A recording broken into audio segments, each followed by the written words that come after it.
Hello, welcome everybody.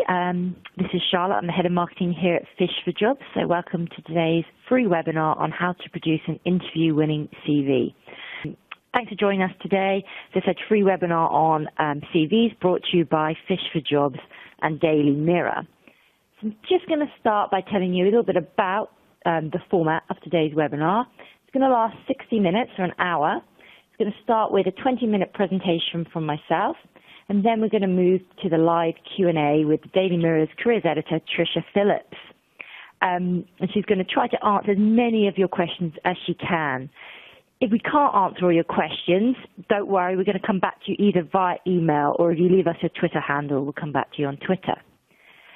So my presentation is going to be in two sections. First of all, we're going to talk about CV advice and some common mistakes to avoid.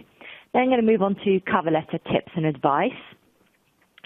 Throughout the webinar, please do interact by posting questions using the Ask a Question button, which is just underneath the screen. And then after the webinar ends, we're going to continue the conversation on Twitter using the hashtag #FishForJobsCVWebinar and on Facebook. And as I said before, any questions we don't get around to answering, we'll come back to you on email or on Twitter.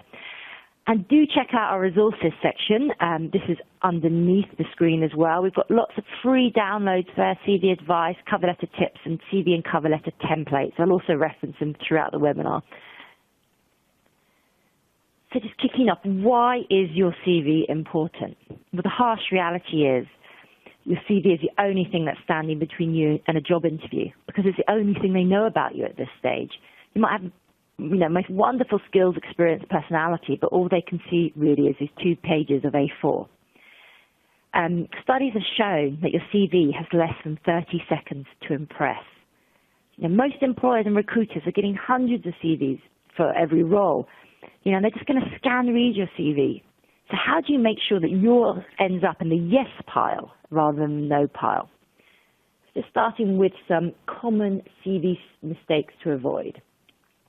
So this list basically, I've just focused on the top 5. This is based on my experience of the thousands of CVs I've seen in my job, but also the feedback that we get from recruiters and employers.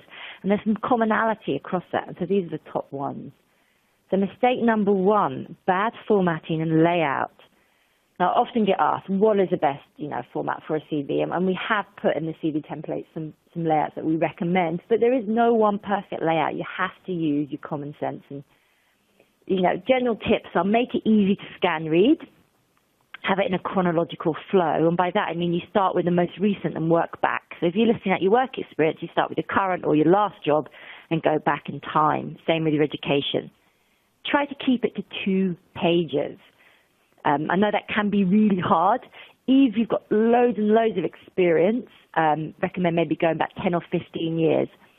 Obviously, if something's really relevant that's further back from them, you might want to include it. But generally speaking, most of us should be able to fit your CV on 2 pages. In general rule, lead with the best stuff first. I mean, you might have the most amazing thing that you did at school or something that really makes you stand out. But if it's right at the end of your CV, no one's going to end up reading it. So as I said, no perfect structure, but here's one that I recommend works well. So you start off with your contact details, phone number, probably a mobile phone number, email address. Make sure your email address sounds professional. Your personal statement, I'll talk a bit more about that in a moment.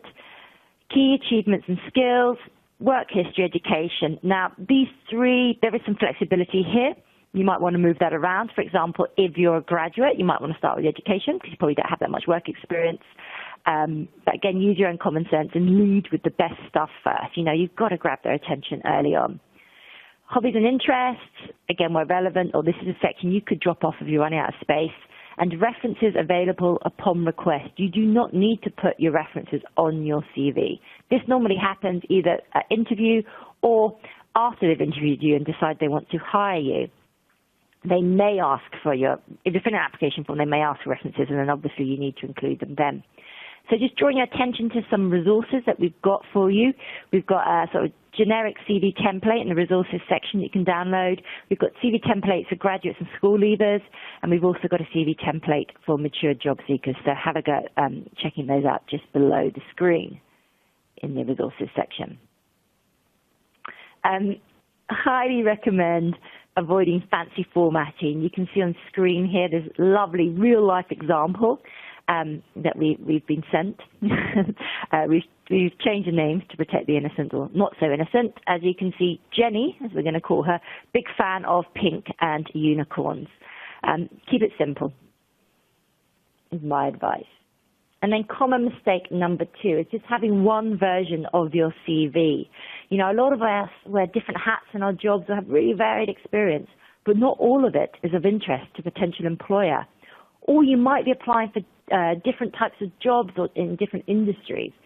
So you need to produce different versions of your CVs. I know it sounds like a lot of work, but really you're just probably tweaking your personal profile at the beginning, just drawing out different aspects of your job, different skills, different experiences, or different industries you've worked at, making it relevant to the employer that it needs to resonate with your potential employer. And then common mistake number 3 is what I call your personal profile. Sometimes it's referred to as your personal statement, your career goals, your objectives. It's a paragraph that sits at the top of your CV, or should sit at the top of your CV, underneath your contact details. Really, it needs to comprise 3 sections. Who you are, summary of your education and work history. Secondly, what you can bring to the table, so skills and achievements. And then thirdly, your career aim, i.e. what job you want. This is really the hook to get the reader to keep reading your CV. This could be what makes your CV land up in the yes pile as opposed to the no pile. And I've seen so many cliched personal profiles. I'll show you some examples in a moment. So my advice here is keep it concise, probably a short paragraph, and tailor it to the job that you're applying for. So back to the point before I made about having different versions of CVs for different roles or different industries you're going for. So again, in our resources section, we've got a bit of advice for you there on how to write a profile that packs a punch. So I've got some examples of personal profiles here that what I'd call state the obvious. I'll let you read them on screen, but I'm just going to sort of throw it out there, and you can answer it using the question, paste the question button. Now, what do we think the middle bubble, speech bubble there, what do we think that person is, or what kind of jobs are they applying for? So I'm going to read it out for you. It says, an employer would find me reliable and responsible, as well as being extremely flexible and cooperative.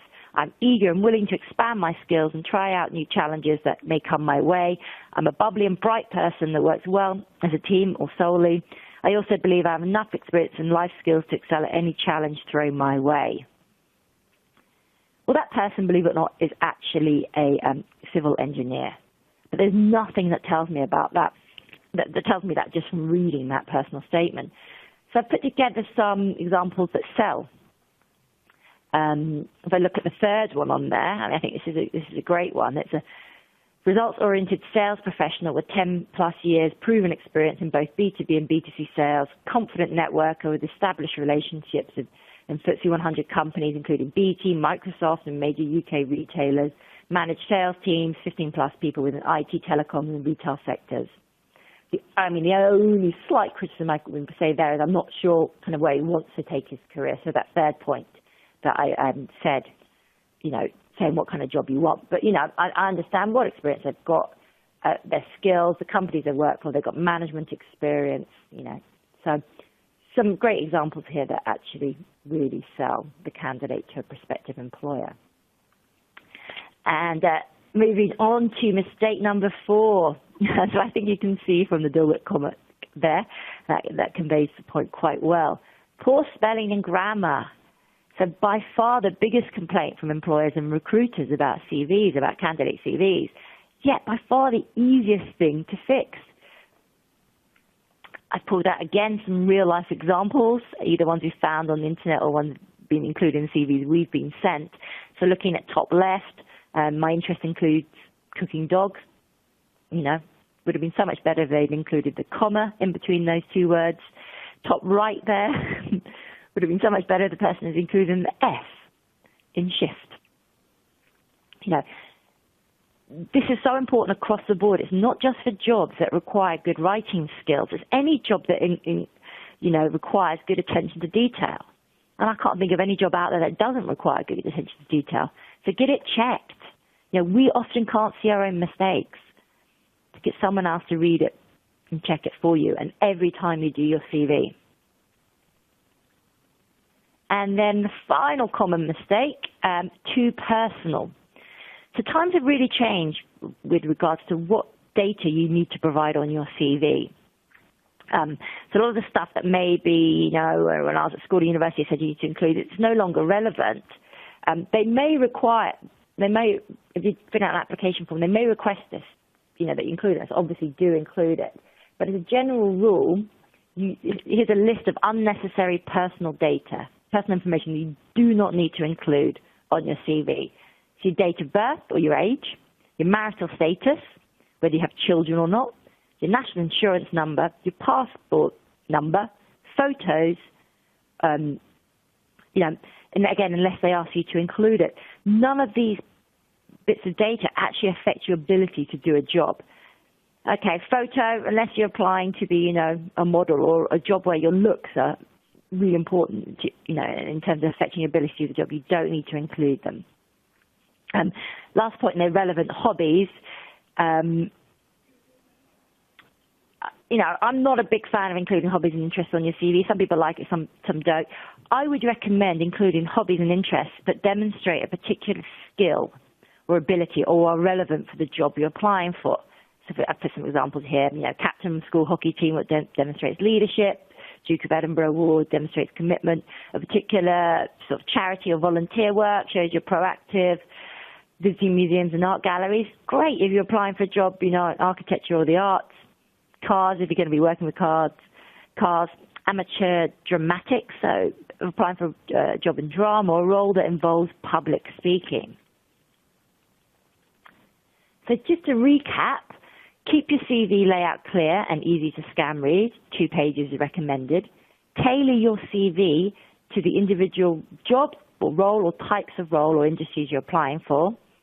Include a personal statement that makes you stand out and is targeted again to the job you're applying for.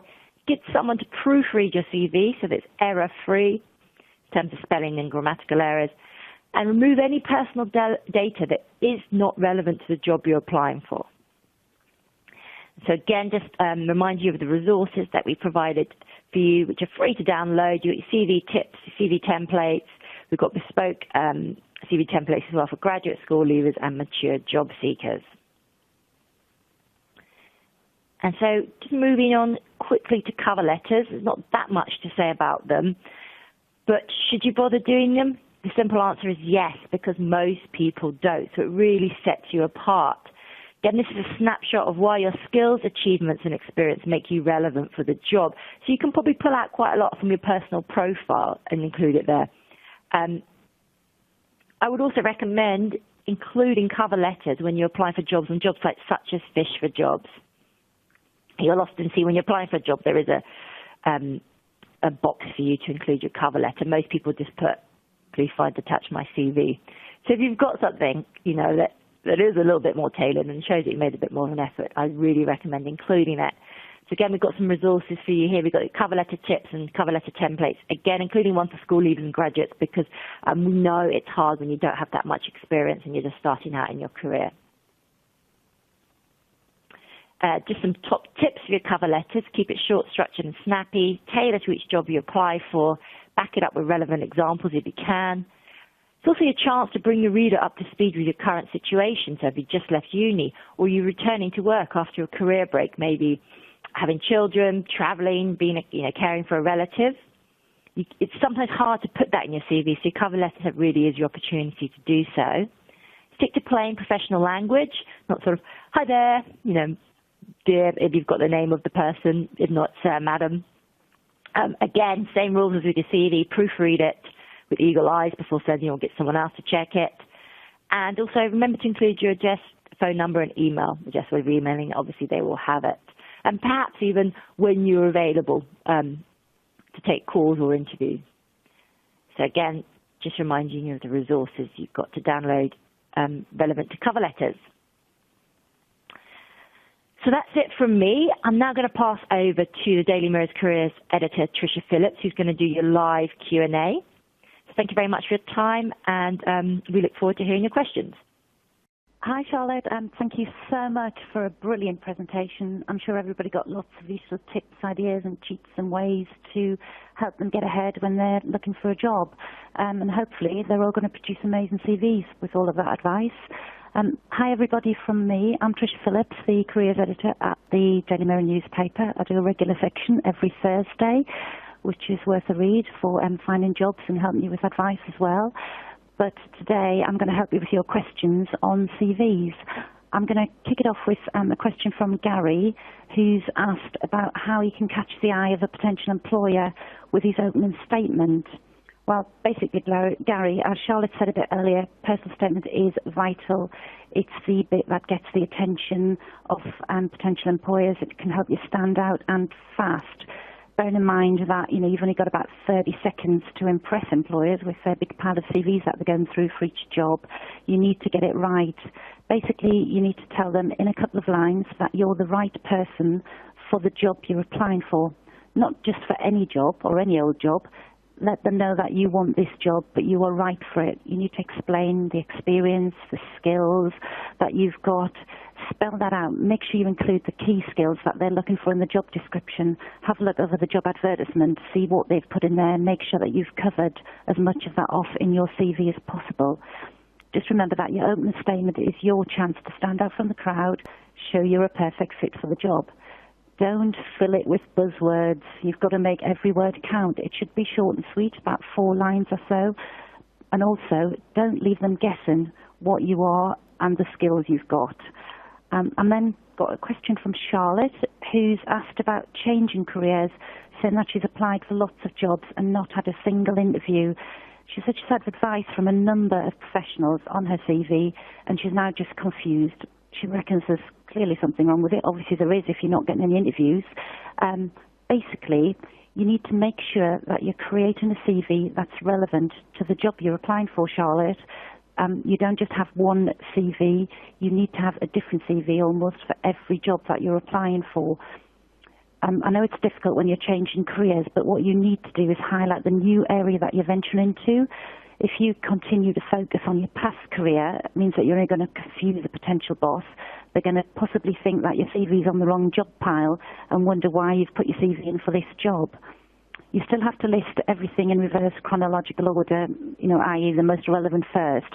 So what you need to do is focus on the skills and experience that are relevant to this new area and try and find possibly skills and experience in your past life and jobs that you have on your CV that could be relevant to this new job.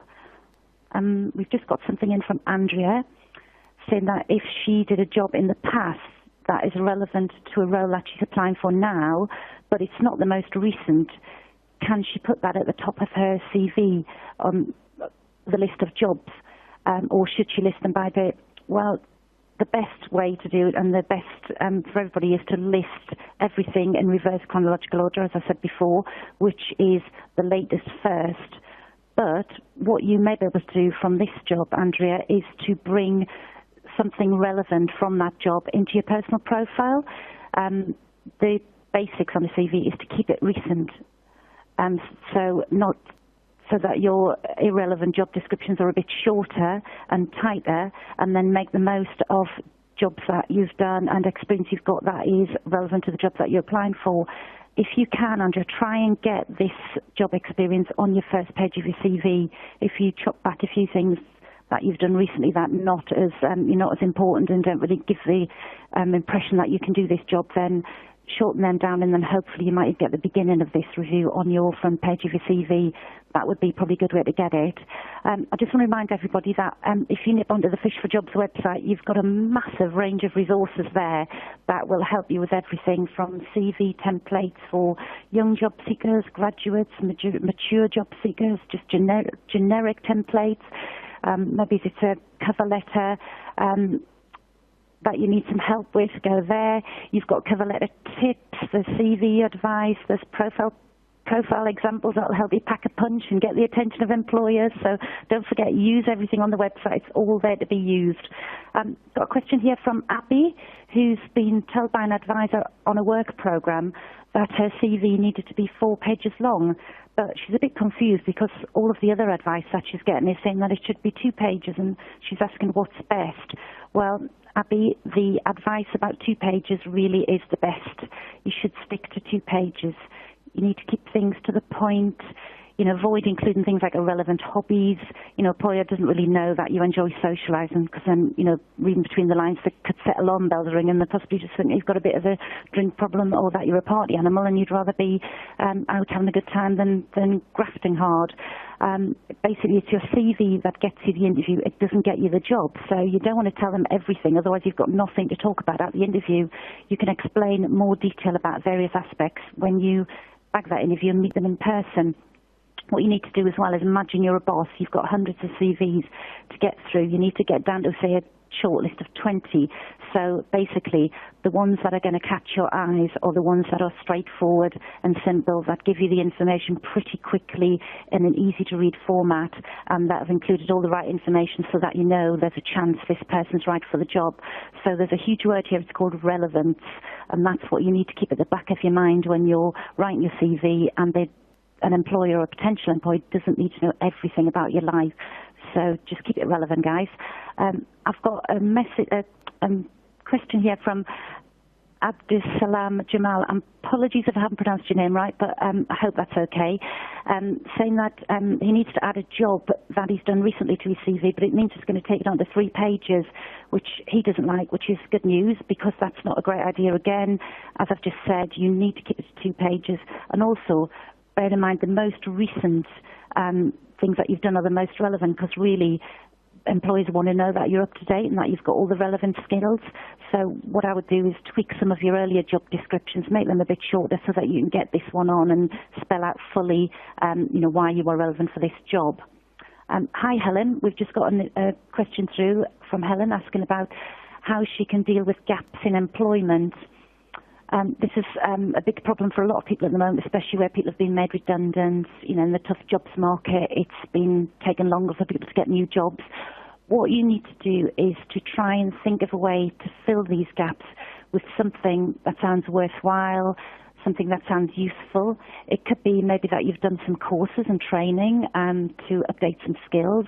Possibly you've done some online study. Maybe you've done some volunteering, caring for a relative. Possibly you've been off travelling, you've done a bit of part-time work experience. Basically, anything that would make it look like you were sort of doing something worthwhile rather than sofa surfing. Employers know it's tough. They know that people are going to have had breaks because there just hasn't been enough jobs. So don't let that worry you too much, but do try and be quite clever with the way you fill them in. Also, you can actually stretch things out a little bit more by not being exact on dates. So say if you left a job in July, but you were still being paid until October, you were not employed until the beginning of November, so that might help you fill over a few months here and there just to pad out your CV a little bit and not give employers wondering what you were doing with your time during any time you didn't have a job. Likewise with John, who said he's been out of work for 4 years. He's wondering if this will affect his chances of getting a job. A lot of people have been struggling, John, over the past 5 to 6 years. Employers know this is a sign of the times. It's not the work performance of individuals. They know that, people can't perform miracles and create jobs that aren't there. So, they're having to be realistic. As with Helen, the clever thing is to think of ways to fill in some of that time, so it doesn't like, you've just been sat around doing nothing and twiddling your thumbs. Make sure you let employers know your skills are up to date, and by the way, if they're not, then possibly that might be the first thing you should do before you start applying for jobs. Hi, Andre, who's asking us about whether people should mention irrelevant certificates. For example, if you're applying for a job in a restaurant, should you include something such as a sports coaching certificate? Golden rule here, as in with the relevance, is only include what is relevant to the job you're applying for. You don't really want to confuse potential employers. They're reading through a pile of CVs and they're having to take in a lot of information very quickly. So what you need to do is not put anything on there that doesn't reflect on your ability to do the job you're applying for. You definitely need more than one CV, and you need to tailor each document to the job that you're applying for. Jeanette wants to know if she has to put secondary school years on her CV, as it will reveal her age. No, you don't have to put secondary school years on your CV. You can remove lots of personal data which is not relevant to your ability to do the job. Younger job seekers need to put their education and, probably want to spell out more of this because they haven't got that amazing work experience that people who are a bit more mature have got. What you need to do is more mature people need to go big on their work experience, but put things like their school education lower down. The relevant stuff for older workers is that they're brilliant at doing things, that they've achieved amazing things, and really a boss with that only a boss with half a brain wouldn't consider employing. So basically, Jeanette, answer is you can keep your secondary school years off, and anything else that would give your age away. I'm just going to remind everybody about the great resources on the Fish for Jobs website. Don't forget, there's a lot of the things that I'm saying to you now are on there in an easy to understand format. You can download them. Great idea to help you get started with your CV. If you really don't know where to start, go on there. You'll get some great ideas and examples of things that you should do and you shouldn't do, and ways to create a killer CV that will get you noticed for the right reasons. Sarah, and also there's a similar question from John. Sarah's asking about how she can sell her CV following a long absence due to family life. She said about 6 years, so possibly for bringing up children or some caring in the family, I assume. Not a problem at all, Sarah. Loads of parents, carers take time out to bring up a family. It's just part of everyday life, and a lot of employees themselves have probably done it. Basically, you just need to look at the skills that you've gained when you've been doing that. So possibly you may have been involved in some school activities, so you've got good organisational communication skills. If you've been doing something to do with family life, you've probably good with figures, you can do some good budgeting and, again, organisational skills. And you need to make sure that you list these on your CV and highlight them, use them as a positive. Also, make sure that you've got things like you're computer literate, because obviously most jobs need you to have at least the basics. If you're not, then I would suggest that you find out if you can get access to any free courses and any help, possibly through the Job Centre, to help you brush up on your basic skills. And good luck with that when you actually do hit the workplace. Elliot, hi. He says that he's exhausted his personal contacts. He's wondered how to combat this. I'm sure, Elliot, you're not alone on this, where people are having to apply for numerous jobs. Basically, you could ask some professionals that you know, such as your doctor, possibly a teacher, other friends, past colleagues that you've got on really well with, who know you for work and personally. Ask them if you can put them down as referees. Just open your pool a bit wider, and just think of anyone that you've come into contact with who you get on well with, who possibly will say some glowing things about you if somebody does go to them for a reference.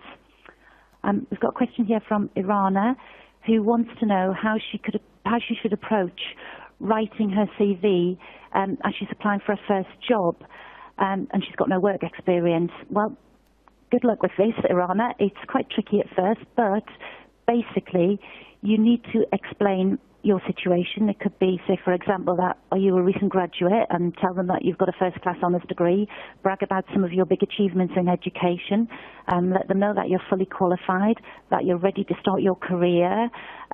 Possibly bring in some crossover skills and experience that you've got from school, university, possible part-time jobs you've done, any clubs or any activities you've been involved in that apply to the role that you're applying for, just so that you can show that you are the right person for this role. Okay, you may not have had much work experience, but you've got lots of skills and other experience that will help you be able to manage the job. We've got one here from Christopher about age. Christopher's 60, and he's asking if you should hide this on his CV. Christopher, probably best to, because you don't want to basically stop yourself from getting the chance to go and sell your wealth of experience and skills at an interview. You don't have to put your age on your CV, and in most cases, apart from very young, it's best if it's left off, along with any things about your school dates or any qualifications you've gained elsewhere at work that could give you age away. It's illegal for employers to ask your age, so you don't have to give it, and they shouldn't really ask. You've just got to remember that giving your age away and being put on the no pile is is not great, you know, before you've had the chance to go and shine at an interview and show them your brilliance and show them that you are best person for this job. So, you know, don't give yourself a hurdle that you don't need. Just got some questions in. I've just got one in from, is it Gaz? About A-level results. He's saying that they aren't great or as good as he wanted them to be, but he's got great work experience, and should he hide his grades? Basically, Gaz, I would say leave your grades off. If you've, say, got 3 A-levels, I'll just say what they are in maths, English and IT, whatever they are. Put it like that, and then basically just, you know, shine with all of your work experience. Go big on that and show them that, you know, the experience you've got shows you can do the job, which is actually the most important bit, because people can have all the qualifications in the world, but it doesn't mean that they can actually do a job.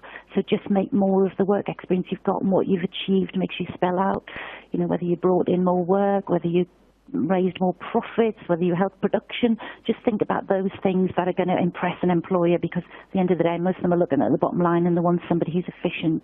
Got something in here about from Jay. Actually, he's asking wasn't able to complete his degree, and as he became ill, and wondering whether we should put it on his CV. Basically, the first question, if you do put it on your CV from an employer, or, you know, it's going to be a stumbling block, they're going to wonder why you possibly haven't gone back and finished it off at a later date.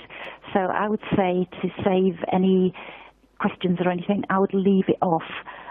Especially if it's irrelevant to the job that you're applying for. If anything you did on your degree you feel would give you an edge, then it might be worth including it, but then you're going to have to spell out why you didn't finish it, and it, you know, it may get a bit complicated, so possibly leave it off unless it's totally relevant. Lucy's asking if she should include a photo on her CV when she's applying for an admin job. No, Lucy, I would say the only times that you need to include a photograph of a job where people need to know what you look like. Possibly if you were going for a modelling job, or you were going for a job as a promotional person, where, you know, looks and whatever else are important. But I would say for an admin job, that's not. I would say you'd be better off focusing on what you include on your CV rather than including a photograph. Jessica is asking if she's applying for jobs in 2 different areas, retail and admin, should she have the same cover letter or should she have different ones? Definitely need different ones, Jessica. A bit like your CV, your cover letter shouldn't just be generic. It should be tailored for each job.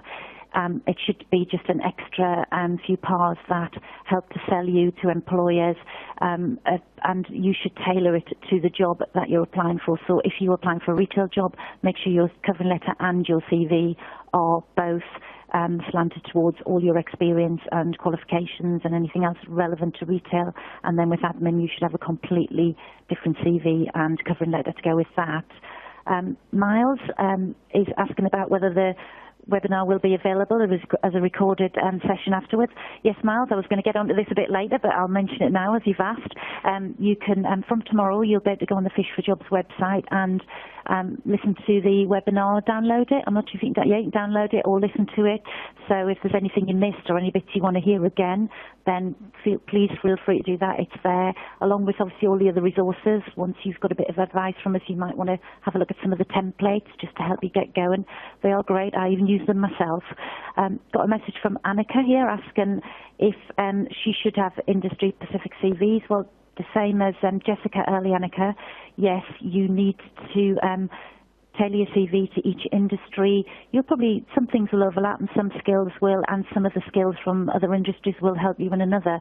But just make sure that from your personal profile down, you make it perfectly clear what industry you're applying to, what industry you've got the skills in. Otherwise, as I said a bit earlier on in the session, you may end up confusing the employer, who may think that your CV's in the wrong pile if you suddenly start going on about 2 or 3 other different industries. So keep it focused, keep it relevant.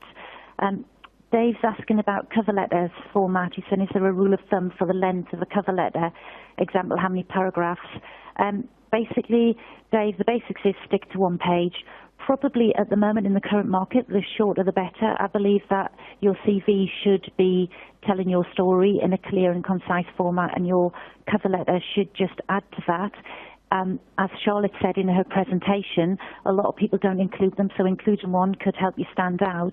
Also, it's a good way to just reiterate what job you're applying for, because some employers possibly could be recruiting for more than one job, so you want to make sure that to give yourself the best chance of getting that job, that your CV ends up on the right pile in the first place. So that's a way to reiterate what job you've got, and also just a way to be a little bit more chatty and just explain a few things and spell out a few more reasons why you are the best person for this job and why they should get you in for an interview.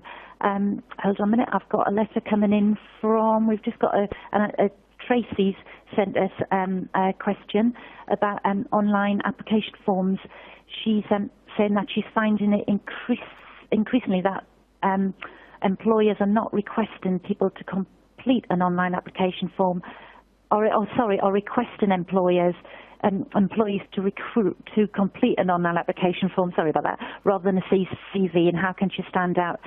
The answer to that one is actually have your CV by your side while you're filling in the application form, Tracy, and use a lot of the stuff off there when you're filling the application form in to help you stand out, because obviously on your CV you'll have put all the reasons why you're so brilliant. So just repeat them on the application form. Don't just go for standard replies.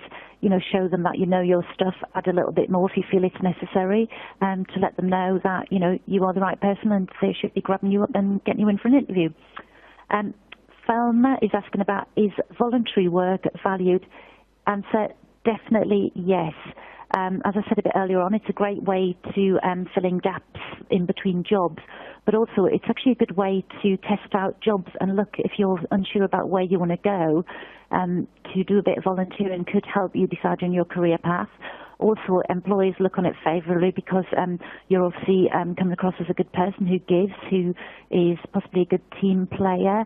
The skills that you pick up volunteering are going to be just as valuable and useful to a full-time paid job.